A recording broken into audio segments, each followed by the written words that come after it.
전세 사기 발생 초기인 지난 2021년 부산에서도 한 오피스텔 집주인이 보증금 100억 원을 떼먹은 사건이 있었습니다. 피해자 90여 명은 사건 발생 2년이 넘는 시간 동안 어떠한 구제도 받지 못했는데요. 최근 법원이 중개인에게도 전세 사기 책임을 물으면서 보증금의 일부를 보상하라는 판결을 내렸습니다. 김윤아 기자의 보도입니다. 지난 2021년 부산 진구 한 오피스텔에서 100억 원대 전세 사기 사건이 벌어졌습니다. 피해자만 90여 명. 계약 당시 이 오피스텔에는 근저당만 건물 가격의 80%가 넘는 88억 원이 잡혀 있었습니다. 5층부터 7층까지 21억 원, 나머지 층에 67억 원이 나누어져 설정된 상태였습니다. 하지만 공인중개사들은 이 사실을 임차인들에게 정확히 알리지 않았습니다.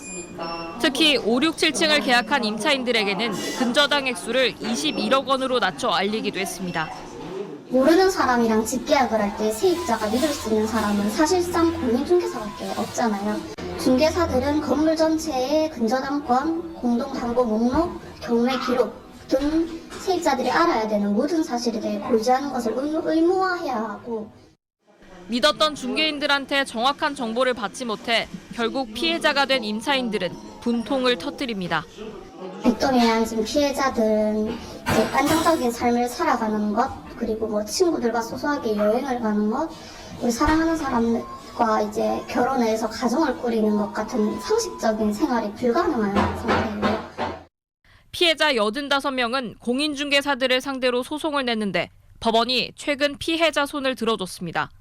중개인들에게도 보증금 중 30%를 배상해야 할 책임이 있다고 본 겁니다. 법원은 공인중개사들이 임차인들에게 건물 근저당에 대한 설명 의무를 다하지 않았다고 판단했습니다. 법원은 판결문을 통해 임차인에게 위험성에 대해 충분히 설명하고 여러 법적 조치 또는 위험 대비책을 적극적으로 조언해야 한다고 판시했습니다. 이번 판결은 전세 사기 주범뿐 아니라 공인중개사에게 책임을 물었다는 점에서 의미가 있습니다. 부동산에 관한 전문가인 공인중개사는 단순히 등기부에 기재된 근저당권의 존재에 대해서만 알려주는 것으로 설명 의무를 다하는 것이 아니라 보수적인 관점에서 임차인들이 전세금 회수할 수 있을지 여부에 대해서까지 확인을 해야 된다는 거죠. 공인중개사들은 이번 판결을 받아들일 수 없다며 법원에 최근 항소장을 제출했습니다. MBC 뉴스 김민아입니다. 까불고 있어.